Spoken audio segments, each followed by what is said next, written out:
नमस्कार विद्यार्थी मित्रों, welcome to the my channel child Guruji. तो आज आपणे धोरण 10 में विज्ञान विषयना मोस्ट आईएमपी प्रश्नों के जे तमने 2021 में आवनारी बोर्डनी एक्जाम में फरजियात पूछाई सके तेवा आईएमपी प्रश्नों छे। तो आ प्रश्नों चालू करे पहले एक विगत तमारे जानवी जरूरी है कि आईएमपी प्रश्नों तमने तैयारी करवामां मदद थाय तेना माटे होय छे, ना कि तमे फक्त आईएमपी प्रश्नों पर ज बैठे रहो ने ते ज प्रश्नों तैयार करो। आ प्रश्नों तमने खाली વધારે માર્ક્સ લાવવા માટે કાં તો પૂરેપૂરા માર્ક્સ લાવવા માટે ઉપયોગી થઈ શકશે અને આ પ્રશ્નો બોર્ડમાં પૂછાઈ શકે તેવા છે, ના કે ફરજિયાત પૂછાશે। તો આ પ્રશ્નો પણ તૈયાર કરો અને સાથે સાથે બીજા પણ પ્રશ્નો તૈયાર કરો, પરંતુ બીજા પ્રશ્નોની સરખામણીમાં આ પ્રશ્નો પર તમે વધારે જોર આપજો જેથી તમને એક્ઝામમાં વધારે માર્ક્સ લાવી શકશો। અને જે વિદ્યાર્થીઓ આજે રાત્રે કાં તો બોર્ડની એક્ઝામની અઠવાડિયા પહેલાં જ તૈયારી કરતા હોય તે વિદ્યાર્થીઓને તો ફક્ત આ જ પ્રશ્નો તૈયાર કરવા જોઈએ જેથી એ પાસિંગ માર્ક્સ ઉપર થોડા માર્ક્સ લાવી શકે છે। તો ચાલો મિત્રો વિડીયો સ્ટાર્ટ કરીએ। તો ઉપર આપણે જોઈશું કે ધોરણ 10 વિજ્ઞાન વિષયના આઈએમપી પ્રશ્નો જે તમને વિભાગ ડી માં પૂછાશે અને વિભાગ ડી તમારો આવવાનો છે 4 માર્ક્સનો। વિભાગ ડી માં કુલ ચેપ્ટર કેટલા આવશે? તો chapter number 2, chapter number 4, chapter number 6, chapter number 11 અને ચેપ્ટર નંબર 13। कुल तमने 8 प्रश्नों पूछवामां आवशे। कुल प्रश्नों केटला आवशे? 8 आवशे अने ए 8 प्रश्नों में कोई पण तमने गमता 5 प्रश्नों तमे लखी शको छो। तो आ एक्जाम में तमने आ यूजफुल थई शके छे। अने कोरोनानी महामारीने लीधे तमने स्टडी में बहुत ध्यान नथी रह्युं, माटे पेपर सहेलुं आवे तेनी शक्यता वधी जाय छे। तो पेपर सहेलुं आवशे तेवी आशा रहे छे। सौप्रथम आपणे प्रकरण नंबर 2 थी स्टार्ट करीए। तो पहलो प्रश्न है कि प्लास्टर ऑफ पेरिस की बनावट, तेना गुणधर्मों और उपयोगों लखो। आपणे दरेक आईएमपी प्रश्नों जोईशुं ने छेल्ले विडियोनी अंत में दरेक चेप्टरमांथी कोईपण एक मोस्ट आईएमपी प्रश्न पण आपणे काढवाना छे। तो विडियो ने लास्ट सुधी जरूर जोजो ने चैनल पर नवा हो तो चैनल ने सब्सक्राइब करजो और बाजुमां पेला बेल बटन ऑन करी देजो जेथी मारी आवनारी दरेक विडियो नोटिफिकेशन तमने मळती रहेशे सौथी पहेलो। अने विडियो तमने सारो लागे तो प्लीज विडियो ने लाइक करजो जेथी अमने पण बीजा विडियो बनाववानुं मोटिवेशनल मळतुं रहेशे। तो चलो प्रकरण नंबर 2 में पहलो प्रश्न है कि प्लास्टर ऑफ पेरिस की बनावट, तेना गुणधर्म अने उपयोग लखो। त्रणेय साथे लखवानुं नहीं आवे। प्लास्टर ऑफ पेरिस की बनावट तेना गुणधर्म आवशे अथवा तो प्लास्टर ऑफ पेरिस की बनावट अने तेना उपयोग आ बंनेमांथी एक पण आवी शके छे। बीजो प्रश्न है कि तटस्थीकरणनी प्रक्रिया एटले शुं? उदाहरण सहित समजाववानुं कीधुं छे। तीजो प्रश्न है टूंक नोंध लखो। पीएच નું મહત્વ અને પીએચ માપન બંને સાથે પણ આવી શકે છે અને બંનેમાંથી એક પૂછાઈ શકવાની શક્યતા ઓછી છે, પરંતુ પૂછી પણ શકે। જો પેપર બહુ સહેલું કાઢવા જાય તો એક પૂછી પણ શકે છે। પ્રશ્ન નંબર 4 છે કે સોડિયમ હાઇડ્રોક્સાઇડની બનાવટ, આકૃતિ દોરી વર્ણવો અને તેના 4 ઉપયોગો લખો, 2 ઉપયોગો લખો, કોઈ પણ પૂછી શકે છે આની અંદર। ત્યારબાદ પ્રશ્ન નંબર 5 છે કે પ્રશ્નોનો જવાબ આપો। તેમાં 2 પ્રશ્નો છે કે આપના પાચન તંત્રમાં પીએચ મહત્વ જે આપણે ઉપર આવી જ ગયું એ જ પ્રમાણે, અને વિરંજન પાવડરનું સૂત્ર જણાવી 3 ઉપયોગો લખો। આ પ્રકારના પ્રશ્નો આવવાની વધારે શક્યતા રહે છે કે આવું કીધું છે તમને કે પ્રશ્નોના જવાબ લખો, તેની નીચે 4 પ્રશ્નો આપ્યા છે જેના એક વાક્યમાં જવાબ આવતા હશે તેવા પ્રશ્ન તમારે કોઈ પણ એક તો એવો પ્રશ્ન ફરજિયાત આવવાનો છે। ત્યારબાદ પ્રકરણ નંબર 4 ની વાત કરો તો સાબુની સફાઈ પ્રક્રિયા અને મિસેલની રચના વર્ણવો। તેમાં બીજો પ્રશ્ન છે કે તફાવત આપો, જેમાં એ સંતૃપ્ત અને અસંતૃપ્ત બંનેનો તફાવત સમજાવવાનો છે। ત્યારબાદ બીજો છે કે આયોનિક સંયોજનો અને સહસંયોજક સંયોજનો વિશે સમજાવવાનું કીધું છે। ત્રીજો પ્રશ્ન છે કે કેટેશન અને કાર્બનની સંયોજકતા વિસ્તારમાં સમજાવો। ત્યારબાદ ચોથો પ્રશ્ન તેમાં છે કે હાઇડ્રોકાર્બન સંયોજનનું બંધારણ આધારે વર્ગીકરણ સમજાવો। હાઇડ્રોકાર્બન સંયોજનનું બંધારણના આધારે તમે વર્ગીકરણ સમજાવો। ત્યારબાદ પાંચમો પ્રશ્ન છે કે ઇથેનોઇક એસિડની ઇથેનોલ સાથેની એસિડીકરણની પ્રક્રિયા સમજાવો। ભૌતિક ગુણધર્મો, ઉપયોગો લખો। ઉપર તમને જણાવ્યું એ પ્રમાણે કે આટલું જ પૂછાશે કે ઇથેનોઇક એસિડીકરણની પ્રક્રિયા સમજાવો। ત્યાં સુધી તમને ભૌતિક ગુણધર્મો અથવા ઉપયોગો બંનેમાંથી કોઈ પણ એક પૂછાશે। બંને પૂછાવાની શક્યતા ઓછી રહેલી છે, પૂછાઈ શકે પરંતુ ઓછી રહેલી છે। તમારે તૈયાર બંને કરવાના પણ બંને આવશે નહીં। ત્યારબાદ પ્રકરણ નંબર 6 ની વાત કરીએ તો પહેલો પ્રશ્ન છે કે અમીબા ખોરાકનું પાચન આકૃતિ દોરી સમજાવો। એકદમ ઇઝી પ્રશ્નો છે પ્રશ્ન નંબર 6 ના અને તમને આવડે એવા પ્રશ્નો છે।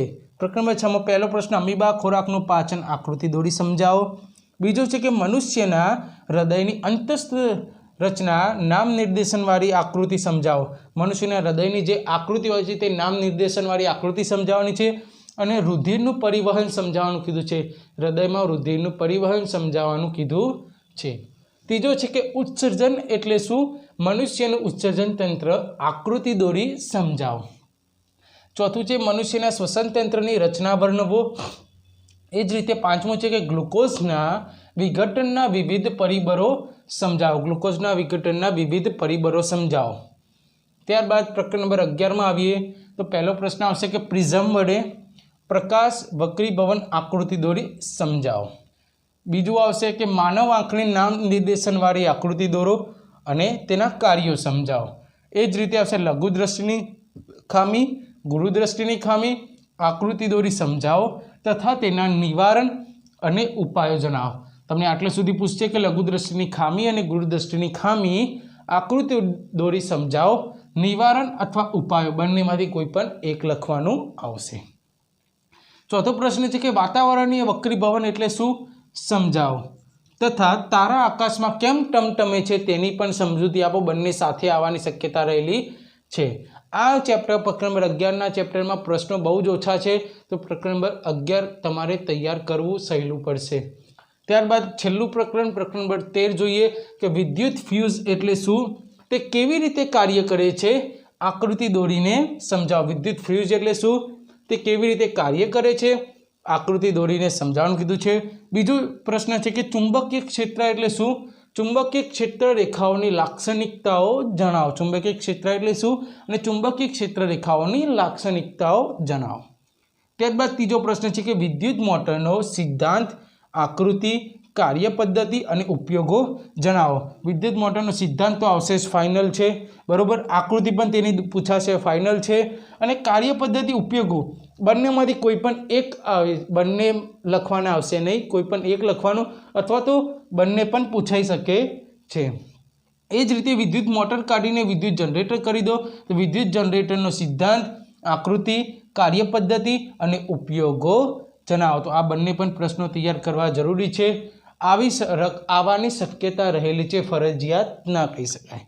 ચોથો પ્રશ્ન છે કે સોલેનોઇડ એટલે શું, વિદ્યુત પ્રવાહધારી સોલેનોઇડને લીધે ઉદ્ભવતા ચુંબકીય ક્ષેત્રની રચના કરો, ક્ષેત્રની ચર્ચા કરો। સોલેનોઇડ એટલે શું, વિદ્યુત પ્રવાહધારી સોલેનોઇડને લીધે ઉદ્ભવતા ચુંબકીય ક્ષેત્રની ચર્ચા કરો। તો આ આપણે જોયા ધોરણ 10ના વિજ્ઞાન વિષયના મોસ્ટ આઈએમપી પ્રશ્નો કે જે તમને વિભાગ ડીની અંદર 4 માર્ક્સમાં પૂછાવાના છે। વિડીયોની શરૂઆતમાં મેં તમને જે પ્રમાણે કહ્યું હતું કે દરેક ચેપ્ટરના કોઈ પણ એક મોસ્ટ આઈએમપી પ્રશ્નોની પણ હું તમને ચર્ચા કરવાનો છું।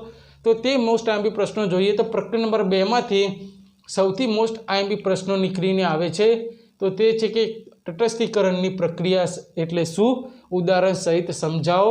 આ મારા માટે મોસ્ટ આઈએમપી પ્રશ્ન નીકળીને આવે છે। એ જ રીતે પ્રકરણ નંબર 4ની વાત કરીએ તો તફાવત આપો, સંતૃપ્ત અને અસંતૃપ્ત આયોનિક સંયોજનો અને સહસંયોજક સંયોજનો, આ બંનેના તફાવત તમારે તૈયાર કરવા જરૂરી છે। મારા દ્રષ્ટિએ આ મોસ્ટ આઈએમપી પ્રશ્ન છે પ્રકરણ નંબર 4માંથી। પ્રકરણ નંબર 6માંથી તમે મોસ્ટ આઈએમપી પ્રશ્ન જુઓ તો દરેક વખતે મનુષ્યના હૃદયવાળું તો પૂછાતું જ હોય છે, 2-3 વર્ષમાં, એક સાલમાં તો આવી જતું હોય છે। તો આપણે આ સાલમાં આ રહેવા દઈએ અને એની જગ્યાએ મનુષ્યનું શ્વસન તંત્રની મોસ્ટ આઈએમપી ગણવામાં આવે છે। શ્વસન તંત્ર પૂછાવાની પણ શક્યતા રહેલી છે। પ્રકરણ નંબર 11 જોઈએ તો પ્રકરણ નંબર 11માં માનવ આંખની નામ નિર્દેશનવાળી આકૃતિ બહુ જ આઈએમપી છે, તમને ખબર છે, પરંતુ આ સાલ લઘુ દ્રષ્ટિ અને ગુરુ દ્રષ્ટિની ખામી આકૃતિ દોરી સમજાવો, તેના નિવારણ અને ઉપયોગો જણાવો। કેમ કે આ સાલ પેપર ઇઝી આવવાની શક્યતા રહેલી છે, માટે આ પ્રશ્ન આવવાની શક્યતા વધી જાય છે। પ્રકરણ નંબર 13માંથી જોઈએ તો આ બંને પ્રશ્નો તમારે તૈયાર કરવા જરૂરી છે। વિદ્યુત મોટરનો સિદ્ધાંત, આકૃતિ, કાર્યપદ્ધતિ, ઉપયોગો, વિદ્યુત જનરેટરનો સિદ્ધાંત, આકૃતિ, કાર્યપદ્ધતિની ઉપયોગો જણાવો। આ બંને આઈએમપી છે, પરંતુ આપણે ચુંબકીય ક્ષેત્ર એટલે શું અને ચુંબકીય ક્ષેત્ર રેખાઓની લાક્ષણિકતા જણાવો, તેને મોસ્ટ આઈએમપી પ્રશ્નોમાં ગણીએ છીએ। તો અહીંયા આપણે કુલ મોસ્ટ આઈએમપી પ્રશ્નો તમને સમજાવી દીધા। તમે તૈયારી કરો, આ પ્રશ્નોને ઉપર વધારે ધ્યાન આપો। તમને ફરીથી હું સમજાવી દઉં કે મોસ્ટ આઈએમપી પ્રશ્નો શું કામ હોય છે કે દરેક પ્રશ્નોને તમે જેટલું ભાર આપતા હોય તૈયારી કરવા માટે, તેના કરતાં મોસ્ટ આઈએમપી પ્રશ્નોને ડબલ અથવા તો 3 ગણો ભાર આપો, કેમ કે આ પ્રશ્નો પરીક્ષામાં આવવા માટે બહુ જ મહત્ત્વના છે। આ પ્રશ્ન તમારી પરીક્ષામાં પૂરેપૂરા માર્ક્સ પણ લાવી શકે છે અને જે વિદ્યાર્થીઓ એન્ડ ટાઈમમાં પ્રેક્ટિસ કરતા હોય છે, છેલ્લા અઠવાડિયા છેલ્લા મહિનામાં જ તૈયારી કરતા હોય છે, તેઓને તો ફક્ત મોસ્ટ આઈએમપી પ્રશ્નો ઉપર જ રહેવું જોઈએ, જેથી તે પાસિંગ માર્ક્સની ઉપર પણ થોડા માર્ક્સ લાવી શકે છે। Thank you for the watching my video. તમને મારો વિડીયો સારો લાગે તો પ્લીઝ વિડીયોને લાઇક કરજો, ચેનલ પર નવા હો તો સબસ્ક્રાઇબ કરજો અને બાજુમાં આપેલા બેલ બટનને ઓન કરી દેજો, જેથી મારી આવનારી દરેક વિડીયો નોટિફિકેશન તમને મળતી રહેશે સૌથી પહેલાં। તો ચાલો મિત્રો, આપણે મળીશું હવે નેક્સ્ટ વિડીયોમાં। આવજો, જય હિન્દ અને જોતા રહેજો ચાઇલ્ડ ગુરુજી।